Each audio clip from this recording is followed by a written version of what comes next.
조지 엘리엇 사이러스 만화 2부 시작하겠습니다. 이제 줄거리는 얼추 윤곽을 잡았으니까 중요한 문장들을 보겠습니다. 문장이라기보다는 핵심적인 큰 틀을 한번 따라가 보기로 하죠. 배신과 절망. 이건 랜턴 야드에서 우리 마너가, 사이러스 마너가 느낀 거죠. 이 배신은 친구 윌리엄 데인에게 당한 거죠. 이 절망은 또 종교를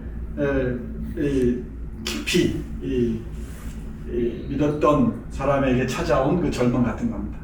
자신을 별 이유도 없이, 뚜렷한 증거도 없이 제입복귀를 통해서 죄인으로 몰아버리는 이런 그 교회에 대한 그 절망감 같은 거죠.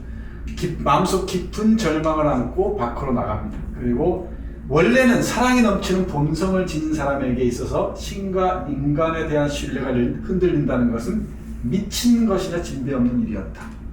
이렇게 고통스러운 일이었다는 거죠. 그러다가 이렇게 생각합니다. 그녀도 나를 버리겠지. 그녀가 이 세러입니다. 랜턴 야드에서 사랑했던 여인입니다. 그리고 만일 그녀가 그에게 불리하게 제시된 증거를 믿지 않는다면 그의 경우와 마찬가지로 그녀의 신앙도 송두리째 흔들릴 텐데 라고 생각했다. 그러면서 여기 보세요. 만어와 같은 입장에 처한 사람이라면 제비뽑기 위해 신이 판단을 구하는 것이 과연 합당한 일인가 자문하는 것이 당연하다고 우리는 생각한다. 이 우리는 생각한다는 것은 작가가 이렇게 얘기를 해요. 근데 제비뽑기에 의해 신의 판단을 구하는 것이 과연 합당한 일인가? 구약에서는 족장을 뽑거나 이럴 때 제비뽑기로 하긴 하죠. 또 제비뽑기가 대의제 민주주의의 문제점들을 보완할 수 있는 제도라고 얘기한 정치학자도 있긴 있습니다. 근데 어떤 범죄자를 가리는데 제비뽑기에 기대는 것은 이건 이해하기 어렵죠. 근데 뒤에 그 레블로에서 도난 사건이 있었을 때 그 레블로 사람들이 레인보우에 모인 마을 사람들이 그 도둑놈을 추적해 가는 것과는 완전히 다릅니다. 거기는 대단히 합리적이에요. 합리적으로 이를테면 민간 수사단 같은 걸 꾸리는 거지. 꾸려서 누가 의심스러운지를 하나하나 이렇게 찾아 나갑니다. 합리적이죠. 그러니까 랜턴 야드식 방법, 제입뽑기와 레블로식 방법, 철저한 합리적인 뭐랄까요, 이 수사, 공식적인 수사는 아니지만은 수사, 그건 전혀 다르죠. 아주 다릅니다. 제입뽑기에 의해서 자신이 죄인으로 몰린 데 대한 배신감과 절망, 이게 랜턴 야드라는 곳에서 우리 사이러스 마너를 떠나게 하는 결정적인 계기가 됐습니다. 만일 사람들의 죄뿐 아니라 그들의 슬픔도 기록하는 천사가 있다면 어느 누구의 잘못도 아닌 그릇된 사고방식 때문에 생겨난 슬픔이 얼마나 많고 깊은지 알 것이다. 네. 이 AI가 발달한다고 표현해야 될지 진화한다고 표현해야 할지 모르겠는데 AI가 점점 인간의 영역을 잠식해 들어오기 시작하면서부터 어떤 진실의 기준 자체가 달라져 버렸어. 이제 아마 포스트 트루스 시대에 종종 들어보셨죠. 탈진실 시대. 어떤 게 진짜인지 가짜인지를 구분하기가 힘든 시대가 된다는 거예요. 이 미디어가 워낙 다양해지다 보니까 어떤 게 진실이고 어떤 게 가짜인지를 판단의 자체가 불가능해지는 그런 단계 또는 국면에 접어든 것 같습니다. 그런데 이 강력한 파워를 지닌 언론이 어떤 뉴스를 생산하는가에 따라서 그 사회에 뭐랄까 그 건강한 여론 환경을 좌우하게 될 텐데 참 이것도 여러 가지로 걱정이긴 합니다. 그릇된 사고방식 때문에, 그릇된 그 여론 환경 때문에 많은 사람들이 고통을 겪게 되죠. 여기에서는 이 제비뽑기에 의해서 범인으로 몰린 우리 사이러스 만의 억울함, 이게 배신과 절망으로 이어졌고 신앙심도 놔버리죠. 놔버리고 고향까지 떠나게 합니다. 그리고 낯선 레블로라는 곳에 와서 고립돼 버립니다. 스스로 고립돼 버려요. 고립돼서 실만 잡는 곤충의 삶을 삽니다. 실만 잡는 곤충이란 하루 종일 그 리넨만 짜는 거, 배만 짜는 겁니다. 배만 짜서 이걸 금화로 바꾸는 거죠. 금화로 바꿔서 그 금화만 들여다보며 사는 거예요. 자그마치 15, 16년 동안이나. 그 금화만이 자신의 살아있다는 증거가 되는 그런 상황에 놓여 있는 겁니다. 보세요. 이와 같이 몇 해 동안이고 사일러스는 고독 속에서 살았다. 이건 긍정적인 고독이 아니죠. 폐쇄적인 고독입니다. 고립적인 고독입니다. 무쇠단지에는 금화가 쌓여갔고 그의 삶은 다른 존재와는 아무런 관련도 맺지 못한 채 점차 욕망과 욕망의 충족이라는 양극 사이의 움직임으로 축소되어 굳어져 갔다. 우리 노년 얘기를 많이 하는데 우리 노년의 삶이 이런 방향으로 고착되지는 않을까 저는 심히 우려스럽습니다. 믿을 건 통장에 돈밖에 없어요. 또는 베개 밑에 돈밖에 없습니다. 자식이고 뭐고 형제고 뭐고 없습니다. 그 철저한 고독, 이 고독을 어떻게 살아낼 것인가? 우리 점점 이제 고령화하는데 사회적 안전망이 구축되지 않으면은 그렇지 않아도 노인 자살률이 제일 높은 나라인데 그렇지 않으면 이 사회는 어떤 방향을 할 것인지 수많은 사일러스 마너들이 우리 사회 곳곳에 그래서 이런 실도 잡지 못한 채 그냥 곤충처럼 살아가지 않을까. 비극의 예언처럼 보이기도 해요. 갑자기 분위기가 싸해집니다. 저는 이런 문장 보면 뜨끔뜨끔합니다. 이렇게 고립되는 사람들이 많이 있죠. 나를 증명해 주는 건 돈밖에 없어. 그러니까 유일한 신앙은 화폐신이 되는 것이. 그의 삶은 옷감을 짜고 돈을 모으는 기능에 한정되었지만 그러한 기능이 지향하는 목적 같은 것은 전혀 생각하려고도 하지 않았습니다. 목적이 뭐가 없어요. 이 환멸과 배신감과 절망에 그리고 이 레볼로라는 동네에 스며들지 못하죠. 그런 상황 속에서 그 스톤피츠라는 이 돌더미죠. 이 돌더미 옆에 있는 오두막에서 이런 삶을 살아가고 있습니다. 우리 쪽방들, 우리 그 아파트, 고립된 아파트란 공간들 떠올리시면은 어렵지 않게 딱 연상이 될 겁니다.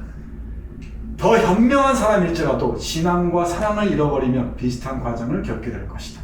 여기에 신앙과 사랑이란 관계를 포괄하겠죠?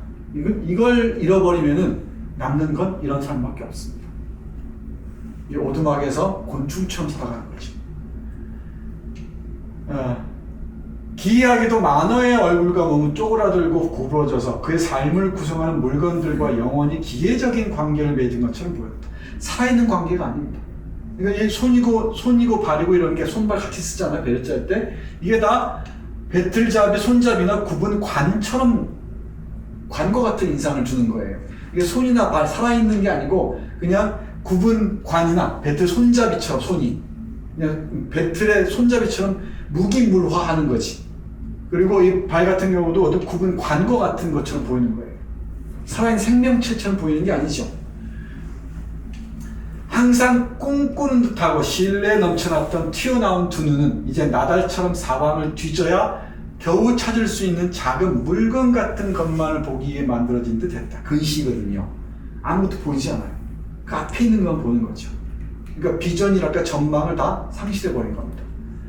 그는 어찌나 쪼글쪼글하고 얼굴색이 누랬는지 아직 40이 되지 않았는데도 아이들은 언제나 그를 마너 영감이라고 불렀다. 이렇게 일찍 늙어버린, 일찍 찾아와버린 슬픈 노년, 곤충화한 삶, 생명의 문제입니다. 네, 낯설지가 않죠. 1861년에 나온 소설인데 그래 동화로 하기에는 사실 동화가 아니에요. 어쩌면 앞에 뒤에 권선징악의 해피엔딩만 빼고 나면 이게 잔혹동화처럼 보입니다. 그죠? 그러다가 이건 뭐 반복되는 겁니다만은 황금 숭배자가 될 수밖에 없어요. 신앙의 끈도 놔버렸죠. 관계의 끈도 다 사라져버렸습니다. 오로지 기댈 곳이라고는 배를 짜서 돈으로 받고 이 기인이들 금화밖에 없어요. 여기 보세요.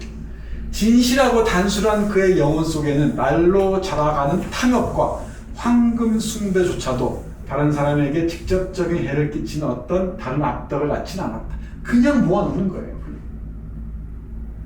근데 뭔가 무의식적으로 불안한 게 있었겠죠. 믿을 건 이거밖에 없다는 게. 신앙이 빛이 완전히 꺼지고 애정이 말라버리자 그는 자기 존재의 모든 힘을 다해 자기 일과 돈에 매달린 것이었다. 자기가 돈에 매달린 것이었다. 그리고 금화가 불어나는 것을 지켜보는 동안 금화는 그의 사랑하는 능력을 한 군데로 끌어모아 그 금화와 같이 견고한 고립 상태로 몰아넣었다. 그러니까 이 금화가 불어나는 것을 지켜보는 거, 이게 이제 실체화하는 거예요. 나하고 동일시되는 거죠. 그러면서 금화는 그의 사랑하는 능력을 한 대로 끌어모아서, 사랑하는 능력을 한 군데로 끌어모아서 금화와 같이 견고한 고립 상태로 몰아넣었습니다. 그러니까 자신의 사랑의 능력까지도 황금화하는 것이죠. 이게 고립되어 버리는 것입니다. 견고한 고립 상태에 빨려드는 거죠. 저는 돈을 많이 가져보지 못해서 모르겠는데 아마 그런 경우 많이 있죠. 돈이 많은 사람들은 다 이게 판단 기준이 되어버리죠.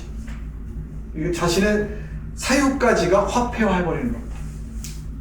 자본주의 사회에서 그런 그 사고방식에서 벗어나기가 쉽지는 않겠지만은 어떻게 하면 조금 자유로울 수 있을까를 고민하는 게 또 인문학적 사유의 중요한 방향이 되겠죠. 그리고 이러다가 이제 결정적인 사건이 있다고 그랬죠. 이 서사의 핵심 서사의 중요한 이 지점입니다. 이 지점이 바로 도난 사건이에요. 이 도난 사건을 전후로 해서 우리의 주인공 사이러스만은 완전히 달라지잖아요. 이 도난 사건이나 이 돈은 이 자신의 존재 이유였죠. 존재 이유였던 이 황금을 다 도난당한 다음, 이 도난 누가 훔쳐갔느냐는 얘기 나중에 밝혀지지만 이 도난 사건 이후 이 사람의 삶이 어떻게 되겠어요? 정말 말도 못하게 망가지겠죠. 이 돈을 잃어버렸을 때 어떻게 망가지는지 보십시오. 자신의 존재 이유가 돈이었던 사람들 많이 있죠. 돈인 사람들 지금도 그렇지만은 자신의 존재 이유가 돈인 사람들에게 돈이 없어졌을 때 이 사람은 어떻게 바뀔까? 한번 상상하면서 이 문장 음미해 보시기 바랍니다. 121페이지인데요. 사실상 그의 삶은 광대하고 쓸쓸하며 불가해한 세상으로부터 그를 보호해주는 울타리 구실을 하는 직접적인 목표로 가득 찬 열띤 삶이었었다. 황금을 모을 때는 그것은 집착한 삶이었다. 비록 그 삶의 실이 들러붙는 대상이 죽고 조각난 사물이긴 했지만 실이 어쨌든 그것은 그마저 집착하고자 하는 욕구를 만족시켜 주었다. 금화는 집착하고자 하는 욕구를 만족시켜 주었습니다. 그러나 이제 울타리는 무너졌다.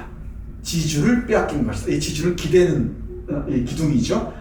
만호의 사고는 더 이상 이전의 경로를 따라 움직일 수 없었고 마치 끈기 있게 한 걸음씩 걸어서 집으로 돌아가던 개미가 도중에 땅이 무너져 버렸을 때 마주치게 되는 것과 같은 공허에 의해 좌절되었다.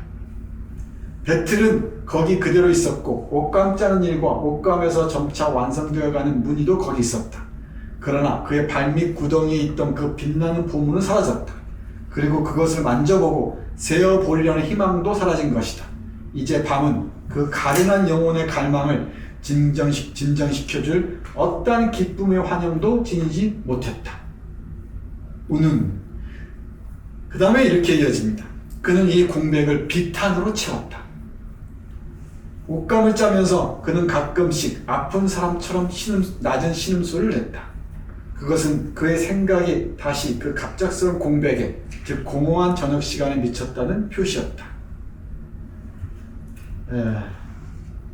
이런 사람을 두고 망가진 불쌍한 사람이라고 얘기를 합니다.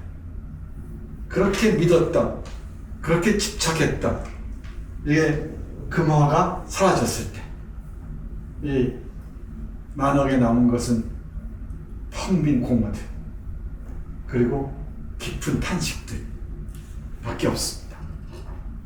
이런 경우들 적지 않게 볼 수 있죠. 아마 화폐 시인을 얘기했던 칼 막스가 이 사이러스 만을 읽었다면 셰익스피어나 괴테보다 이 부분을 인용하지 않았을까 싶기도 해요. 우리 경제학 철학 수고 1844 경제학 철학 수고라는 막스의 그 노트를 보면은 화폐 챕터가 있는데, 화폐 챕터에 셰익스피어의 아테네 타이먼하고 괴테의 파우스트를 인용하는 구절이 있습니다. 눈에 보이는 신 얘기할 때 화폐라는 보이는 신을 얘기합니다. 다리가 없는 사람에게 24개의 다리를 마련해 주는 것도 화폐고, 다 늙은 이 여성, 홀로 된 여성에게 젊은 새 신랑을 마련해 주는 것도 화폐다. 이 올마이티 갓이 화폐가 아니고 무엇이 있느냐? 눈에 보이는 전지전능한 신 화폐라고 얘기할 때 셰익스피어의 아테네 타이먼 인용하고 괴테 파우스트 인용하는데, 아마 조지 엘리엇의 이 소설을 읽었다면 이 부분을 인용하지 않았을까 싶기도 합니다. 화폐란 무엇인가에 대한 통찰이 빛나 보이죠. 절망에 빠집니다. 그러다가 이제 이 유명한 장소인, 앞에 사진을 봤었죠? 레인보우 펍, 그 술집을 갑니다. 마을 회관도 겸하고 이 토론장도 겸하고 놀이터도 겸하는 그런 다양하게 활용되는 장소예요. 레인보우 술집은 조지 엘리엇의 사이러스 만화 얘기할 때마다 많은 비평가들이 극찬한답니다. 이 묘사에 대해서. 이를테면은 그 톨스토이의 안나 까레니나의 경마장 장면이나, 그죠? 그리고 플로베르의 감정교육이죠. 감정교육의 그 공진의 장면, 이런 장면과 버금갈 정도로 중요한 장면이라고 얘기하는 것 같습니다. 여기에서 이 사람들의 민중들이죠. 민중들의 언어와 사유, 생각들을 알 수가 있습니다. 그리고 그 사람들이 어떤 문제를 어떻게 풀어가는지를 그 대화에 오고 가는 이 대화를 통해서 보여주는 거죠. 이건 아무나 할 수 있는 게 아닙니다. 그래서 이 사이러스 만화의 6장과 7장이 그래서 중요합니다. 이 레인보우 술집의 장면이, 이 술집에 들어가서 이제 얘기를 하는 거예요. 이 사이러스 만화가 내가 이렇게 저렇게 도둑을 맞았다. 근데 혹시 이 잼이라는 사람, 네가 도둑 아니냐 의심하고 그러는데, 여기 있던 사람들이 토론을 통해서 그럴 가능성이 없다. 알리바이까지 제시해 줍니다. 이 잼이라는 사람은 여기 있었다. 그 시간에. 알리바이가 성립하지 않느냐라고 얘기하는 거죠. 여기 얼마나 합리적인지 보세요. 여기 랜턴 야드에서 있었던 그 재판 아닌 재판이 있죠. 그것과 선명하게 비교가 됩니다. 그 비교하면서 보셔야 됩니다. 그러니까 여기는 뭐 판사도 없고 목소도 없고, 그죠? 그야말로 술집 주인 이 셀리하고, 그죠? 술집 주인하고 그냥 이 편자공, 말편자 받는 사람 있죠? 이런 사람들이에요. 민중들입니다. 동네 사람들인데 이렇게 합리적일 수가 없어요. 그리고 정확하게 문제 해결 방식을 제시하기도 하고. 보겠습니다. 자, 마너씨, 당신이 해야겠다는 얘기가 뭐예요? 도둑을 맞으셨다고요? 어디 말씀해 보세요. 얘기합니다. 도둑질한 게 나라는 얘기는 다시 안 하는 게 좋을 걸 하고, 제임 로드니가 자신이 지목당했단 말이야. 여기에 대해서 변명을 하는 거죠. 변호를 하는 거죠. 변명이 아니라.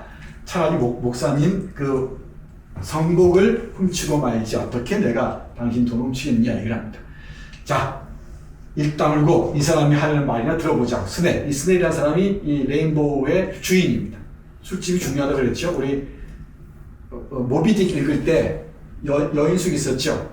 물보라 여인숙. 거기서 이슈마일이라고 불리는 데가 큐게그를 만나잖아요. 여기 중요합니다. 스넬 씨가 말했다.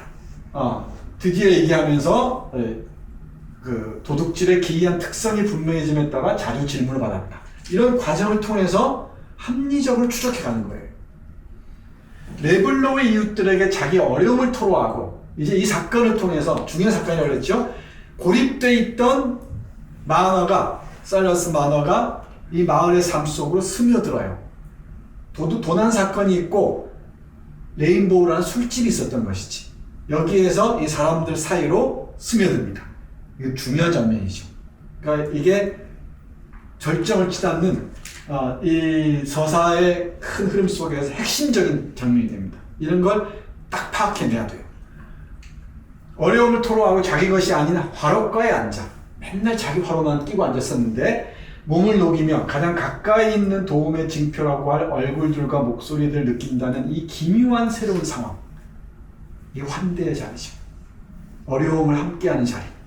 그리고 낯선 사람이 겪은 어려움을 함께하면서 따뜻한 난로불을 함께 쬐는 자리. 그리고 그 문제 해결 방안을 함께 모색하는 자리. 자주 질문을 받았다 이랬잖아요. 마너가 그 순간 자기 손실에 완전히 마음을 빼앗기고 있었음에 불구하고 도난당한 돈에 마음을 빼앗기고 있었음에 불구하고 의심할 바 없이 그에게 영향을 미쳤다. 이것이 뭐냐? 수액이라는 수액.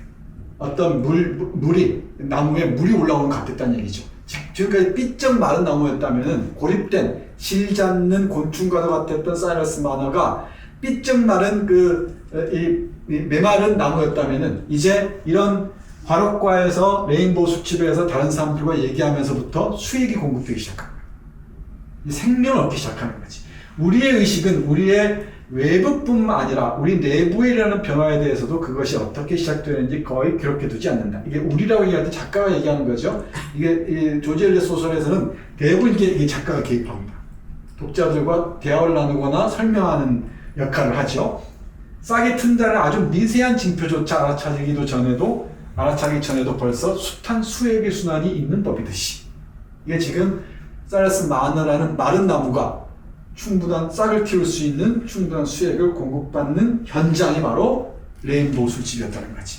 자신이 그 어려운 상황을 고백하는 자리이기도 하고 그리고 이게 바로 랜턴 야드와 레블로의 도난 사건 해결 방식의 차이를 몸소 경험하는 자리이기도 하죠.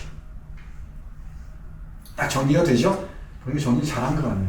그러니까 어떤 문장을 꼭 뽑아내느냐가 관건이 되는 겁니다. 그러니까 여러분은 여러분들의 눈으로 이 작품을 보면서 어떤 문장을 뽑을지 스스로 판단을 해보시기 바랍니다. 이제 서서히 마음이 열리기 시작해요. 수액을 공급받고 싹이 트기 시작하면서 그 환대에 호응하기 시작합니다. 그 역할에 이 마음의 문을 여는데 결정적인 역할을 하는 사람이 1차적으로 마을 사람들이었고 레인보우 술집에 모인 그 남자들이죠. 술집엔 주로. 그리고 이웃인 돌리 윈스롭이라는 우리 중요한 인물이라고 그랬죠. 돌리 윈스롭의 여성입니다. 이 여성이 자기 아들과 함께 가지고 온 라드 케이크, 이게 중요한 매개물이에요. 우리가 반지나 우리 파경 이런 말 쓰잖아요. 거울이 깨지다 할 때 우리 거울 조각 나눠갖고 이런 거 많이 있죠. 저 옛 주몽 신화부터 내려오던가요? 또는 뭔가를 나눠 갔잖아요. 여기 중요한 그게 서사적 매개 장치인데 반지 같은 경우 그렇잖아요. 여기 이 라드 케이크가 중요한 서사적 매개물입니다. 이 라드는 돼지 기름, 버터 대신에 이 돼지 기름을 이렇게 오므처럼 하는 거 있잖아요. 왜? 그 위에 케이크 위에 이렇게 씌우는 모양입니다. 라드 케이크인데 상당히 귀했다 그래요. 상당히 귀하게 여겨지는 납작하고 바삭바삭한 라드 케이크를 가지고 왔다 그러죠. 이게 마음을 엽니다. 그 옆에 아들 에런이 있어요. 어린아이가 있습니다. 사일러스 마너가 고통받는 사람으로 등장하게 된 지금 이 고통 또는 슬픔에 어떻게 공감할 것인가.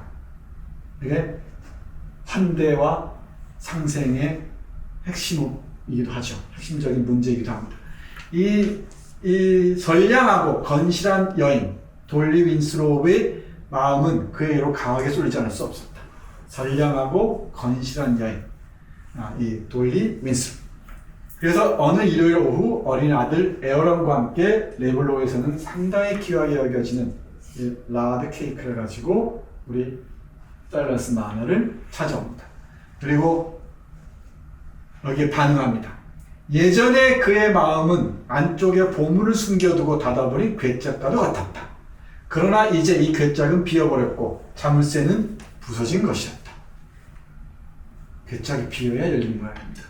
자신의 지주를 기댈 곳을 영영 상실한 채 어둠 속을 더듬거려하는 처지가 되고 보니 그는 불가피하게 만일 어떤 도움의 손길이 자기에게 뻗쳐온다면 그것은 틀림없이 외부에서일 것이라고 막연하고 반쯤은 절망적인 생각을 가지게 되었다. 여기에서 이때 돌리 윈스롭이 찾아온 거죠. 라드 케이크를 들고. 그리고 이제 우리 돌리 윈스롭이 잠들어 있던 또는 멀리 보내버렸던 신앙심도 끌어올려주고, 종교라는 게 종교 신앙이 아주 중요하잖아요. 이 서양 문학에서는. 그리고 삶의 의욕도 불러일으킵니다. 그리고 이 레블로라는 배타적이었던 그런 공동체 사회에 스며들게 하죠. 네, 이 환대가 부서진 자물쇠와 함께 환대가 시작된다. 딱 보이죠? 그 결정적인 또 하나의 이제 도난 사건 이후에 금화가 돌아오는 거예요. 다운표 친 금화예요. 이 돌아온 금화가 바로 누구라고요? 에피입니다. 이 아이가 돌아옵니다. 이 아이는 아까 얘기했듯이 고드프리 캐스라는 못된 지주의 아들이 있었죠. 이 아들이 버린 딸입니다. 이 몰리라는 여자가 낳은 딸이죠. 이 여자가 이제 누굽니까? 이게 이제 레블로를 찾아와서 복수하겠다 그러는데 얼어 죽죠.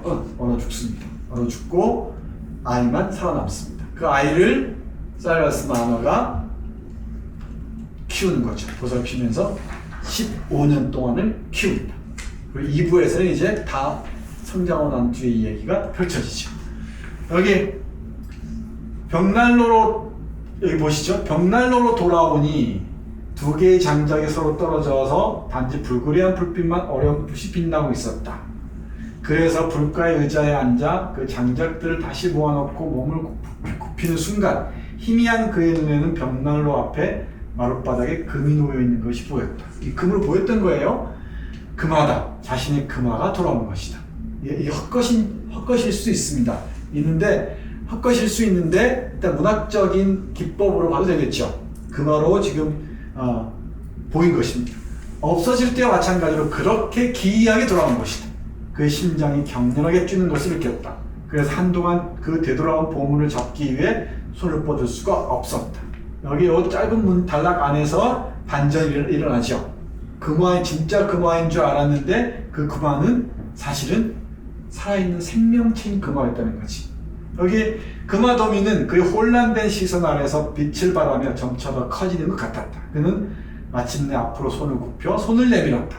그러나 저항하는 듯 친숙한 외곽선을 지닌 딱딱한 금화 대신에 그의 손가락에 닿은 것은 부드럽고 따뜻한 곱슬머리였다. 너무나 놀라서 사일러스는 털썩 주저앉았다. 그리고 그 놀라운 것을 살펴보기에 고개를 낮게 숙였다. 그것은 잠들어 있는 아이였다. 온통 부드러운 노란 곱슬머리로 쌓인 동그랗고 아름다운 아이였던 것이다. 노란 곱슬머리로 쌓인 동그랗고 아름다운 아이, 노란 곱슬머리, 이게 금화죠. 하는 메타포가 성립하죠. 금화에서 노란 곱슬머리로. 그래서 이러다 보니까 이제 아이를 키우는 걸 보고 동네 사람들이 만화에 대한 공감이 퍼지기 시작합니다. 처음에는 돈을 잃었다고 해서 그는 조금 안쓰럽게 봤었는데 이제 에피를 기르는 걸 보면서는 동네 사람들이 다 너도 나도 함께 이 만화에 공감하게 되는 겁니다. 우리 그 가족 행사할 때도 그렇잖아요. 아이가 하나 있는 것과 없는 건 전혀 다르죠. 분위기가 완전히 다르죠. 손주 하나 있으면 그 분위기도 정말 달라지고 어른들의 언어도 달라지죠. 그죠? 웃음의 빈도도 달라지죠. 웃음의 데시벨도 달라지죠. 생명의 참 경이로움이죠. 경이로움. 만화에 대한 공감이 확산되는 것도 바로 이 새로운 금화, 돌아온 금화 에피를 통해서입니다. 이걸 이렇게 생각하죠. 우리 만화는 이게 죽은 누이의 환생인가. 어렸을 때 누이가 죽었어요. 자기가 안고 있는데 이 누이가 죽은 아픈 기억을 간직하고 있습니다. 이 죽은 누이가 누이가 살아온 것인가. 그리고 그 다음에 이제 어린아이에 대한 이 경외감에 사로잡힙니다. 얼마나 놀라운 이 문장들이 참 아름답습니다. 아까우니까 이 문장만 한번 짧게 읽어볼게요. 그것은 우리 나이 든 사람들이 내적인 갈등을 겪고 있을 때 어린아이의 존재에서 어떤 경외감을 느끼게끔 하는 그런 상태였다. 우리가 지상이나 하늘의 장엄함과 아름다움 앞에서 꾸준히 빛나는 별 앞에서 혹은 활짝 핀 들장미나 고요한 오솔길 위로 늘어진 나무들 앞에서 느끼는 그런 경외감 말이다. 그 커다란 푸른 눈은 어떤 부자연스러운 빛이나 알아보았다는 표시도 없이 거드프리의 눈을 올려다 보았다. 아이는 자기 아버지에게 눈에 보이거나 귀에 들리는 어떤 요구를 할 수 없었다. 그리고 그 푸른 눈이 천천히 자기에게 시선을 돌려 아이를 보려고 낮게 머리를 숙이고 있는 찍조공의 기묘한 얼굴을 향했을 때 아버지는 기이한 감정의 혼합, 후회와 기쁨의 갈등, 즉 그 어린 심장의 고동이 반쯤은 질투 어린 자신의 갈망에 대해 아무런 응답도 없다는 것을 느꼈다. 이런 겁니다. 이 경이로 경외감에 맞먹는 거죠. 그 윌리엄 워즈워드가 바로 생각이 나죠. 그 어린아이를 향한 그 경이로 관련지어서 이해하시면 될 것 같습니다. 이 금화 대신 또는 금화보다 더 귀한 보물을 얻게 된 거죠. 그 아이가 있어야 공동체가 삽니다. 웃음꽃이 피고. 시골이 이 공동묘지 대합실이 된 이유가 아이들이 없기 때문이에요. 아이들이 없으니까 웃음꽃이 필 틈이 없어요. 이 적막한 뭐랄까요, 우울한 고요밖에 없죠. 이런 사파들이 있어요. 구글을 찾아보니까 이 금빛으로 보이는 게 무엇인지 아시겠죠? 그래서 에피는 이건 읽을 필요도 굳이 없습니다. 이제 다 알겠죠? 관계 회복의 연결고리가 됩니다. 그리고 이제 그의 주변의 삶과 그의 삶 사이에 많은 새로운 연결을 만들어냅니다. 왜 안 그렇겠어요? 아이가 돌아다니면서 우리 아빠가요? 뭐 어떡하면서 또 아이들이 늘 질문하는 게 있잖아요. 이게 뭐예요? 하는 것들. 그 과정에서 사람들의 관계들이 다 연결되겠죠. 여기 또 중요한 역할을 하는 그 돌리 윈스롭과 그 아들 에얼런이 있었고요. 여기 아무것도 요구하지 않던 금화. 그래서 꽉 막힌 고독 속에서 숭배되어야 했던 금화. 대낮의 빛으로부터 감춰져 있고 새의 노래도 듣지 못하며 사람의 말을 듣고도 반응을 보이지 않던 금화와는 달리 에피는 끊임없는 요구와 커져만 가는 바람을 지닌 존재로서 햇빛과 살아있는 소리, 살아있는 움직임을 갈구하고 사랑했다. 이게 뭐예요? 이 질문. 그 잃어버린 금화하고 새로 발견한 이 금화 사이의 그 아득한 거리를 가늠하기가 어려울 정도입니다. 에피는 틀림없이 새로운 기쁨을 얻게 되리라고 확신하면서 모든 것을 시험해 보았고 그 애를 바라보는 모든 사람들의 눈에 인간적인 친절을 불러일으켰다. 맨 앞에 출생률 저하 문제를 얘기하면서 참 우울했는데 우리에게도 이런 환희의 시간이 올까요? 이런 시간들이 좋은 작품이죠. 지금 읽으니까 참 달라 보이죠. 그러니까 어떤 맥락에서 읽느냐에 따라 달라집니다. 어떤 관점에서 보느냐에 따라서 전혀 다른 텍스트로 와닿죠. 그리고 이제 서서히 마음은 치유되고 자신이 잃었던 신앙도 회복하면서 좀 더 온전한 통일된 삶을 찾게 됩니다. 여기 과거와 현재 사이의 통일성에 대한 의식을 회복했다 이랬죠. 이제 자신의 누이의 환생처럼 보이게 되고요. 아이를 키우면서 훨씬 더 자신의 내면도 풍요로워집니다. 볼까요?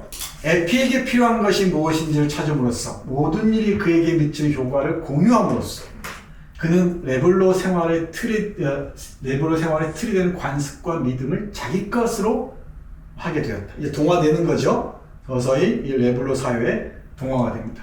그러니까 이 환대와 상생은 상호적일 수밖에 없죠. 상호적일 수밖에 없습니다. 일방적으로 제공하는 환대는 거의 이례적이거나 불가능에 가깝죠. 상생도 그렇잖아요. 누군가를 위해서 일방적인 배려를 통해서는 상생이 불가능합니다. 어떤 식으로 존재 이유가 교섭할 수 있어야 되죠. 커뮤니케이트 할 수 있어야 될 거라고 생각합니다. 그리고 새롭게 나는 감수성과 더불어 추억 또한 일깨워짐에 따라 그는 예전의 신앙의 요소들을 곰곰이 생각해보고 자기가 이곳에서 받은 새로운 인상들과 그것들을 결합하기 시작했다.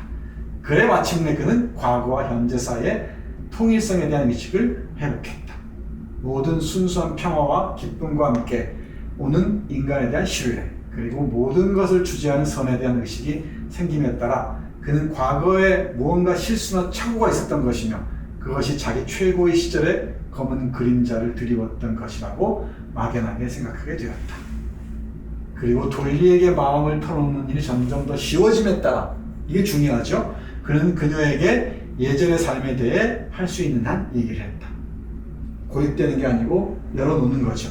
그런 의사소통은 당연히 느리고도 어려운 과정이었다. 이 말 기억해야죠. 의사소통은 쉽게 성취되지 않습니다. 느리고도 어려운 과정이었다. 이 의사소통 여기까지 긴 이야기가 필요했습니다. 충분히 딱 그림이 보이죠? 이제 어떤 페이지를 펼쳐도 어떤 챕터를 펼쳐도 살러스 만화를 읽으실 수 있을 겁니다. 아, 이게 이 장면이구나. 이 장면이구나. 이렇게 보실 수 있을 겁니다. 자, 마지막인 것 같은데요. 에피의 선택입니다. 이 아버지가 권선징악적인 또는 인과응보적인 성격이 강하다 그랬죠. 고드프리라는 친아버지가 있다 그랬잖아요. 이제 15년의 세월이 지났습니다. 이 에피하고 살러스 마너가 만난 지 15년이 지났어요. 이제 처녀가 됐죠. 다 컸죠. 오랜 세월이 지났습니다. 이제 마너도 50대 중반에 가까워졌습니다. 근데 이제 고드프리도 아이를 갖지 못해요. 이 아이를 갖지 못하는데 그걸 자신은 낸시하고 자기 사이에서 귀부인하고 결혼했다 그랬잖아요. 아이를 갖지 못합니다. 그래서 이게 저주가 아닌가 이렇게 고민하는 장면인데, 이게 제가 보니까 나스메 소세키 우리 그 후 했잖아요. 그 후에 후속작이 문이라고 했죠. 이 문에서 바로 그 얘기 나오거든요. 그러니까 이게 지난 6강에서 얘기했듯이 나스메 소세키가 동경 제국대학에서 영문학 강의를 할 때 교재를 쓴 게 바로 이 책입니다. 그러니까 교재를 썼으니까 깊이 있는 독해를 했다는 거죠. 그리고 그 문뿐만이 아니고 여러 가지 그 모티프들이 곳곳에 보여요. 특히 부당한 결혼, 그러니까 여기서 몰리를 버리고 자신의 신분 상승을 위해서 낸시하고 결혼했잖아요. 그게 부당한 결혼에 대한 대가로 불임이라는 게 저주처럼 주어집니다. 그걸 그렇게 받아들여요. 우리 문이라는 소설을 읽으면은 계속 아이를 낳아도 유산하고 그럽니다. 나중에 결국 아이를 낳지 못해요. 이게 자신이 친구의 아내를 취한 대가인가 보다라고 생각하는 장면들이 있죠. 이 모티프를 이제 세세하게 쓴 거로 볼 수가 있죠. 그런 지점도 염두에 두면서 읽으면 재밌을 것 같습니다. 아무튼 거드프리가 Godfrey입니다. 원어로는 이 거드프리가 회개를 해요. 그래서 낸시하고 우리 이 에피를 다시 돌려달라고 하자. 우리가 이 살러스 마너보다는 훨씬 더 신분도 높고 이 부유하고 하니까 레이드로 숙녀로 키워줄 수 있지 않겠느냐. 이 레이드는 중요합니다. 그래서 귀부인으로 키워줄 수 있지 않겠느냐라고 얘기를 제안을 해요. 그러니까 회개를 한 거예요. 그러니까 동화적이죠, 사실은. 회개를 하는데 이때 찾아왔을 때 에피가 얘기해요. 그녀 낸시는 그러니까 거프리의 아내입니다. 남편보다는 자기가 말하는 게 나을지 모르는 얘기가 있다고 생각했다. 그래서 네가 말하는 건 자연스러운 거다. 너를 길러준 분에게 집착하는 게 당연하지 라고 얘기를 해요. 그런데 너의 합법적인 아버지에게 해야 할 것도 있는 거다. 이 합법적인 아버지가 커플이에요. 그러니까 생부죠, 생부. 아마도 단 하나가 아닌 여러 면에서 포기해야 할 들이 있겠지. 그러나 내 아버지가 내게 가정의 문을 열어줄 때 거기에 등을 돌리는 건 옳지 못하다고 생각되는구나. 내 아버지로 얘기를 하죠. 내 아버지가 너에게 가정의 문, 새로운 가정의 문, 어떤 귀족적인 삶의 문을 열어줄 때 그걸 거부하는 것은 옳지 못하다고 생각하는구나 라고 얘기를 합니다. 에피가 격렬하게 외칩니다. 제게 다른 아버지가 있다고 느낄 수가 없어요. 그리고는 눈에 눈물이 고였다. 저는 항상 아버지가 한 구석에 앉아 계시고 제가 아버지를 위해 모든 걸 해드리고 보살펴드리는 작은 집만을 생각해 왔어요. 다른 집은 생각할 수가 없어요. 전 숙녀가 되도록 길러지지 않았고 숙녀가 레이디입니다. 이때는 귀족 가문의 여자 아이들을 얘기하는 거죠. 그들이 먹는 그럴 마음이 생기지도 않아요. 저는 일하는 사람들, 그들이 먹는 음식, 그들의 생활 방식을 좋아해요. 여기에 이제 조지 엘리의 사상이 바로 드러나는 거죠. 일하는 사람들, 그들이 먹는 음식, 그들의 생활 방식을 좋아해요. 레블로의 삶에 스며든 거죠. 자신의 아버지를 통해서. 그리고 마침내 눈물이 흘러내리자 그녀는 열정적으로 말을 맺었다. 그리고 전 그런 사람과 일하는 사람과 함께, 노동하는 사람과 함께 결혼하기로 약속했어요. 그리고 결혼을 합니다. 행복한 결혼을. 그 사람은 아버지와 함께 살면서 아버지를 돌보도록 도와줄 거예요. 이렇게 아름답게 이제 결혼식까지 마무리가 됩니다. 근데 결말은 아름답지만은 과정은 대단히 치열합니다. 그러니까 낭만적인 해결 방식만 주목하면은 이 소설을 온전히 보았다고 보기는 어려울 것 같습니다. 이렇게 에피가 선택한 이 에피 선택은 작가의 선택을 웅변하는 게 아닌가, 저는 그렇게 봅니다. 이제 여러분의 눈으로 이런 사이러스 만을 또 제 강의를 참조해서 다시 한번 보시기 바랍니다. 그럼 전혀 다르게 볼 수 있을 것 같아요. 그러니까 법률의 시선을 볼 수 있고 종교의 시선을 볼 수 있고, 이 소설의 배경이 나폴레옹 전쟁 당시 대륙 봉쇄령이 내려져 있을 때거든요. 이 대륙 봉쇄령이 내려져 있을 때인데 맨 앞에 슬라이드 나와 있습니다. 작품 소개할 때 그 지주들이, 영국의 지주들이 이제 막 곡물값이 올라가니까 마구 돈을 많이 벌 때, 캐스 지방 같은 경우가 그 당시를 배경으로 해서 이제 물질 망명주의가 서서히 확산될 때죠. 이때입니다. 이때 돈이란 무엇인가, 화폐란 무엇인가에 대한 정치 경제적인 측면에서 봐도 아주 재밌는 독해가 될 겁니다. 다양한 관점에서 읽을 수 있을 거예요. 자, 이런 22년에 이미 영화로 나오기도 했고요. 사이러스 마너라는 BBC 그 시리즈가 있습니다. 이거 잘 찾아보면 있습니다. 저는 봤습니다. 잘 만든 드라마입니다. 그리고 제가 이 책은 꼭 권하고 싶습니다. 엘리자베스 게스켈이라는 여성 작가인데 1810년생입니다. 이 북과 남이라는 소설인데, 이 북과 남이 나온 게 1850년입니다. 그러니까 조지 엘리엇 사이러스 마너도 10년째 빨라요. 태어난 것도 9년 빠르고, 모비딕도 이 시기죠. 모비딕도 1851년이었죠. 요 무렵입니다. 이게 문학사의 대작들이 이때 나옵니다. 근데 이건 생각보다 많이 알려져 있지가 않습니다. 이게 문학과 지성사 세계문학 전집에 남과 북이라고 번역이 됐다가 그건 들판이 되고, 이게 문학동네에서 다시 번역이 됐습니다. 두툼한 장편소설인데 정말 재밌습니다. 찰스 디킨스가 가장 많이 읽혔었는데, 찰스 디킨스와는 다른 측면에서, 찰스 디킨스 우리가 할 겁니다만은, 찰스 디킨스 되게 하층민들을 주인공을 했다면은, 조지 엘리엇은 주로 상층부의 인물들을 통해서 삶을 보여줬죠. 근데 사이러스 마너는 예외라고 얘기했잖아요. 근데 이 북과 남은 남쪽과 북쪽의 만남. 이 북쪽은 공업지대고 남쪽은 유쾌한 농촌이라고 얘기하는 아직 그 옛 전통이 남아있는 곳입니다. 과거의 향기가 떠다니는 곳이라고 사이러스 마너에서는 묘사를 하죠.